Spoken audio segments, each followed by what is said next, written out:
ก็คือในมื้อนี้จะเป็นคอร์สสอนพื้นฐานของเทคนิค Bollinger Band เนาะที่อยากมาเปลี่ยนแนวทางการเทรดให้แต่ละคนได้ไปศึกษาและเอาไปใช้ให้มันเกิดผลประโยชน์ได้หลายที่สุดแล้วทุกคนจะสามารถที่จะมีกำไรจากตลาด Binary Option คือมื้อนี้จะเป็นเพียงคอร์สสอนขั้นพื้นฐานของการนำใช้เดี๋ยวจะมาเริ่มเข้าประเด็นกันเลยเนาะการแนะนำให้ทุกคนนี้เบิ่งแล้วก็อ่านเนื้อหามันให้ดีเนาะแล้วก็เอาไปปรับใช้ให้มันได้หากว่าคนใดที่จดได้ก็คือจดไว้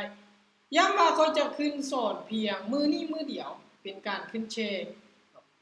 ให้กับแต่ละคนเพราะว่าเห็นหลายๆคนนี้อยากให้สอนอยู่เป็นประจำแต่บ่มีเวลาเนาะค่อนข้างมีหลายเนาะจุดสำคัญใน2จุดที่ช่วยให้กำไรเฮาดีขึ้นเนาะในการเทรดคืนตัวนี้ตัวอ้ายนี้ออกมาใช้เอง Net Profit ก็คือกำไรที่เฮาได้จุดเริ่มต้นของการที่เฮาเทรดในการใช้ก็คือ3เส้นBollinger Band ที่เฮาใช้มาก็คืออันดับแรกที่เฮาจะเอามาใช้คือเฮาต้องเข้าใจสัญญาณของมันที่บ่งบอกเพื่อทำกำไรในจุดเข้าออเดอร์คือในหน้าแรกนี้ข้อที่1เนาะให้เฮาสังเกตจุดที่ตลาดมันส่งสัญญาณก็คือเมื่อมันขึ้นไปต่ำจุดที่เป็นแนวต้านของเส้นนี้แล้วโอกาสที่เฮาจะทำกำไรเนาะก็คือเฮาจะเอาฝั่งขายตัวนี้จะเป็นขั้นพื้นฐานที่เฮาจะใช้ของมันเนาะเดี๋ยวมาเบิ่งตัวนี้ก็คือโซนนี้เลยที่เฮาจะได้ใช้หากว่าคนใดที่เข้ามาใช้แล้วเปิดอินดิเคเตอร์ออกมาก็ได้เนาะเส้นสีฟ้าด้านเทิงนี้จะเป็นแทนให้กับแนวต้านของ Bollinger Band เนาะในการที่เฮาใช้คือแน่นอนเฮาต้องเบิ่งสัญญาณของมันหากว่าบ่เห็นสัญญาณของแท่งเทียนที่มีการรีเจ็คไซด์เฮาบ่ฟ้าวเข้าเด้อฝั่งขายเถื่อถ้าหากว่าเฮาเข้าปึ๊บโอกาสที่มันจะไหลขึ้นไปสู่โซนนี้เป็นแนวต้านอีกก็ถือว่ามีหลายฉะนั้นจุดที่เฮาจะคอนเฟิร์มได้ที่สุดก็ต่อเมื่อแท่งเทียนมีการรีเจ็คไซด์ในจุดที่เป็นเส้นสีฟ้าด้านเทิงคนใดที่อยู่ในตลาดสามารถเปิดอินดิเคเตอร์ออกมาได้แล้วก็สังเกตเบิ่งที่ให้หมายไว้นี่มาตัวที่2จะเป็นอัตราชนะในการเข้าเทรดในการใช้ก็คือมีอัตราชนะ 80% หากคนใดที่เข้าถึงจุดในการที่เขาใช้คือได้บอกไปตัวนี้จะแทนให้กับแนวต้านเส้นสีฟ้าด้านเทิงและตัวลงจะแทนให้กับแนวรับส่วนค่าเฉลี่ยนี้จะเป็นระหว่าง2เส้นแนวรับและแนวต้านเมื่อใดที่ตลาดมันเล่นกอบและมันจะช่วยในการที่เฮาวิเคราะห์กำไรได้อีกเมื่อเฮาเทรดมาเนาะก็คือในการที่เฮาความเสี่ยงในระดับที่เฮาเทรดก็คือต้องมีการบริหารเข้าไปนำในการใช้เทคนิคนี้เนาะตัวนี้จะเป็นจุดที่3ในการวิเคราะห์และติดตามของแนวโน้มตลาดแนวโน้มที่อยากให้ทุกคนเข้าในการใช้เทคนิคนี้ก็คือแนวโน้มกำไรที่สูงเนาะเพราะว่าตัวนี้ก็ใช้เองมาเนาะเมื่อวัน5กา3-4มื้อแล้วที่ใส่มาเนาะก็คือจากพอร์ต300ปลายเติบโตขึ้นสู่พอร์ต800เนาะในการใช้เทคนิคนี้ฉะนั้นทุกคนเอาจุดนี้ไปใช้เบิ่งก็คือในการสัญญาณจุดเข้าฝั่งขายให้เบิ่งการรีเจ็คไซด์ในบริเวณที่เป็นแนวต้านคือจุดนี้เส้นสีฟ้าด้านบนเมื่อใดที่เข้าตลาดแล้วเป็นเทรนขาขึ้นยาวและมีการรีเจ็คไซด์ในบริเวณที่เป็นแนวต้านฉะนั้นทุกคนขายเลยรอทางบางขายโอกาสที่เราจะทำกำไรที่สูงและย้ำได้เลยว่าจะมีกำไรถ้าว่าคนใช้มันถูกต้องตัวนี้จะเป็นหัวข้อที่1สำหรับการเอากำไรจากตลาดและการใช้เราต้องเบิ่งระยะในการที่มันรีเจ็คไซด์เส้นขึงกลางของจุดไปนำหากว่ามันลิ่นกรอบนี้ไกลเกินไปแม่นเฮาลดหาบ่ควรเข้าเด้อมันห่างจากเส้นสีฟ้าด้านบนนี้และเส้นสีฟ้าด้านล่างกายลงมากรอบนี้แม่นเฮาบ่ฝากเทรดเฮาเบิ่งเอาเมื่อใดที่มันเข้ากับกรอบที่เฮาจะเทรดก็คือการรีเจ็คไซด์แบบนี้คือเฮาเทรดเลยหาเงินเลยคือซื้อขึ้นเมื่อมันเป็นแบบนี้ตามที่ลูกศรให้ตีวีหากว่ามันลงมาต่ำกรอบนี้ให้ทุกคนซื้อขึ้นอีกโซน1ได้ ในจุดนี้เพราะว่าโซนนี้จะเป็นส่วนที่ไอ้บอกไปรีเจ็คไซส์คือแนวต้านของมันเขาขายลงมาเมื่อราคาเก่านี้ก็คือจุดที่1และตัวนี้จะเป็นจุดที่เราจะทำกำไรเนาะตัวนี้จะเป็นถึงหัวข้อที่เราจะเอามาให้ทุกคนเบิ่งและตัวที่2ในการใส่อีกจะเป็นจุดนี้จุดที่ควรสังเกตในการใส่ Bollinger Band กรอบนี้เราสามารถที่จะทำกำไรฝั่งขานี้ได้ค่อนข้างว่าสูงตามที่เทรดเริ่ม 80% ขึ้นไปในการเทรดหากว่าคนใดที่เข้าโซนนี้ได้เห็นบอกไอ้ได้บอกไปเมื่อกี้ขั้นพื้นฐานคือการรีเจ็คไซส์เมื่อแท่งเทียนมันเกิดหากว่าคนใดที่เข้าตลาดแล้วแท่งเทียนมีการรีเจ็คไซส์ในบริเวณที่เป็นฐานแนวต้านทุกคนสามารถที่จะเทขายลงมาแล้วจะสามารถมีกำไรได้ถือว่าค่อนข้างสูงในจุดนี้เบิ่งตามกรอบที่ไอ้ตีจุดนี้ยังสามารถที่จะขายได้เลยขายได้ลงมาเรื่อยๆจนกว่ามันจะลงมาหดกรอบที่ไอ้ตีทุกคนจึงจะเปลี่ยนแนวโน้มของมันตัวนี้จะเป็นจุดเข้าและในการใช้อีกครั้งหนึ่งจุดชี้เทรดก็คือเส้นสีฟ้าข้างกลางนี้ก็คือค่าเฉลี่ยระหว่าง2เส้นให้ทุกคนสังเกตเบิ่งจุดที่มันเคยตัดกันในอดีตหากว่าแท่งเทียนสีเขียวขึ้นไปตัดสีส้มแล้วอยู่ในโซนที่เป็นขาขึ้นเป็นแท่งเขียวแบบนี้ทุกคนสามารถซื้อขึ้นต่อได้สามารถซื้อขึ้นต่อได้เลยส่วนนี้คือแบบนี้เนาะสามารถซื้อขึ้นได้จนกว่าตลาดมันจะมีการปรับเปลี่ยน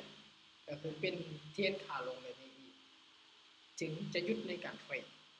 ตัวนี้จะเป็นจุดเข้าในการใส่ Bollinger Band อันพื้นฐานของมันเลยศึกษาก็คือให้ทุกคนไปเน้นที่3เส้นนี้เมื่อขึ้นไปต่ำแท่งเทียนสีเขียวขึ้นไปต่ำให้ทุกคนเทขายเมื่อใดที่แท่งเทียนสีแดงลงมาต่ำกับเส้นสีฟ้าที่เป็นแนวรับนี้ทุกคนให้ซื้อทุกคนสามารถซื้อขึ้นได้ตัวนี้จะเป็นถึงพื้นฐานที่เราจะใช้เลยในการเทรดและค่าเฉลี่ยเมื่อใดที่แท่งเทียนสีเขียวขึ้นไปตัดแม่นซื้อและตรงกันข้ามถ้ามาเป็นสีแดงลงมาตัดแม่นขายง่ายๆในการใช้มันตัวนี้จะเป็นถึงขั้นพื้นฐานในการใช้ของมันเลยนะทุกคนสามารถที่จะเอาเรียนไปใช้ได้เลยสบายในการใช้ของมันและทุกคนต้องเน้นในการบริหารเงินเข้าไปนำเลยทุกคนจะมีกำไรสำหรับหัวข้อ2หัวข้อนี้มื้อนี้กาจะมาให้ถึงจุดเข้าและวิธีการที่เราอ่านแนวโน้มตลาด2หัวข้อที่ทุกคนจะสามารถเทรดในการใช้ขั้นพื้นฐานมาได้สำหรับ2หัวข้อนี้มีคนใดที่เข้าใจและบ่เข้าใจสามารถจะเปิดไมค์และก็ถามได้จุดใดที่บ่เข้าใจน้องไอ้ก็จะได้ตอบให้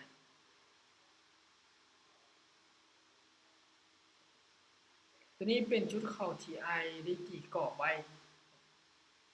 80% เลยใน profit ก็คือกำไรของเรา 80% อัพขึ้นไปตัวนี้จะเป็นการเข้าจุดทำกำไรที่ค่อนข้างว่าดีว่าการที่เขาเทรดเขาต้องเบิ่งมูลค่าราคามันนี่พร้อมหาคนใดที่เข้าใจอีกในมุมที่เขาจะใส่ในการเบิ่งราคาก็เป็นอีกจุดหนึ่งที่สำคัญในการให้ทุกคนนี้เข้าเทรดได้สามารถจะใช้ได้แบบสบายเลยในการใช้ Bollinger Band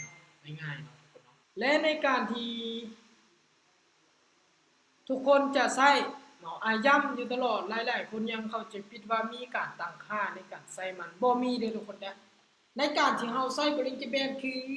เฮาเปิดในแอป FX Indicator เนาะกดนี้เห็นบ่ตรงรูปนี้ FX Indicator นี้แล้วเขียนตัว B อังกฤษ2ตัวมันจะออกเป็น Bollinger Band ตัวนี้เลยอันดับแรกให้ทุกคนกดเข้าแล้วมันจะออก3เส้นนี้แล้วทุกคนไปเข้าใจถึงเนื้อหาในการใช้ของมันที่อธิบายไปเมื่อกี้นี่คือหาจังหวะที่ตลาดขึ้นไปตัดเป็นสีเขียวนี่ขึ้นไปตัดเครื่องกลางเส้นสีส้มทุกคนสามารถซื้อขึ้นต่อได้และตรงกันข้ามถ้าว่าเป็นเส้นสีแดงสามารถขายลงมาได้ตัวนี้จะเป็นถึงจุดเข้าที่ค่อนข้างว่าดี และจุดเข้าที่เป็น 80% ก็คือจุดที่เป็นแนวต้านและแนวรับเมื่อใดที่เฮาเห็นแท่งเทียนสีเขียวขึ้นไปและมีการรีเจ็คไส้ในส่วนที่เป็นเส้นสีฟ้าด้านบนนี้ทุกคนเทขายได้เลยเนาะทุกคนเทขายได้โอกาสที่ทำกำไรนี้ 80% เลยในการที่ทุกคนจะหาเงินเนาะและส่วนแนวต้านแนวรับก็คือกันส่วนนี้สามารถที่จะใส่ในบริเวณที่มีการรีเจ็คไส้หรือลงมาเก็บในจุดเก่าของมัน3จุดจุดที่1และจุดที่2สามารถเทรดได้จุดนี้หากมันลงมาอีกเขาซื้อขึ้นได้หากมันเกิดอีกจุดที่3ในอนาคตแห้งเป็นการดีเลยการทำกำไรแห้งคอนเฟิร์มว่าจุดนั้นนี้เทรดออเดอร์ใดกับวินแน่นอนหากว่ามันเกิด3จุดในอนาคตดีทุกคนมีกำไรได้แน่นอนตัวนี้จะเป็นจุดเข้าการที่ทุกคนเทรดแล้วมีกำไรเนาะ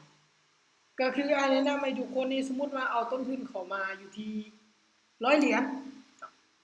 แล้วสามารถเก็บกำไรในมือนั่นได้อยู่50หรือว่า20เหรียญเนาะให้ทุกคนนี่จงแต่ต้นทุนไว้ก็ได้แล้วถอนกำไรไปเนาะเพื่อที่จะเอาต้นทุนที่ตัวเองเอาเข้ามานั้นเทรดสร้างกำไรต่อหากว่าบ่มั่นใจทุกคนสามารถถอนออกมาเบิดเลยก็ได้แต่สิ่งที่ดีทุกคนเก็บไว้ต้นทุนก็ดีแล้วเอาถอนแต่กำไรออกมาตัวนี้จะเป็นถึงการที่ทุกคนจะรักษาผลการลงทุนและกำไรตัวเองไว้ได้นี่ก็เป็นถึงการวิเคราะห์ในจุดออกฝั่งที่เป็นโซนทุกคนสามารถอ่านเนื้อหานี้ได้จุดที่ควรเอาปรับใช้55แท่งเทียน3แท่งที่เป็นแท่งเทียนสลับเกิดขึ้นในกรอบด้านเทิงก็คือกรอบนี้มันเล่นอยู่ในกรอบที่เป็นฐานของแนวต้านเส้น50ของบริงเจเบนก็คือเส้นกลางนี้อนาคตมันบ่งบอกให้แห้งขายนี่เข้ามาหลายให้กดเซลล์ก็คือสามารถกดขายลงมาได้หากว่าเกิดแท่งสลับแบบนี้เนาะ1ออเดอร์มีอัตราชนะ 90% สำหรับจุดนี้ที่ไอเคยเทรดมาแล้วก็สามารถที่จะนำพาทุกคนพาสู่ผลการลงทุนที่เติบโตหมายเหตุสำหรับการออกออเดอร์เมนจะใช้ได้ผลในกรอบด้านทึงของเส้น50เท่านั้นก็คือเส้นตรงกลางนี้เมื่อใดที่ตลาดมันขึ้นเป็นเขียวลิ้นในกรอบนี้กรอบระหว่างแนวต้านและก็เส้น50นี้เป็นสลับ3แท่งแบบนี้ให้ทุกคนที่ตามขายเลยมันจะลงมาได้เฉพาะแต่1-2ออเดอร์เท่านั้นเนาะในการเทรดในการออกออเดอร์ตัวนี้จะเป็นถึงจุดเข้าเทรดของเราในการใช้สำหรับคลิปวิดีโอย้อนหลังคุณสามารถเข้าไปเบิ่งใน YouTube ได้ตัวนี้เนาะอาจจะได้เสลงไปในการใช้ของมันเนาะทุกคนสามารถที่จะเอาไปทำความเข้าใจกับเนื้อหายืนยันด้วยแนวรับและแนวต้านนี่จะเป็นการดีก็คือกรอบได้อธิบายไปเมื่อกี้นี้กรอบนี้จะแทนให้กับแนวรับและก็กรอบนี้จะแทนให้กับแนวต้านในการใช้ของมัน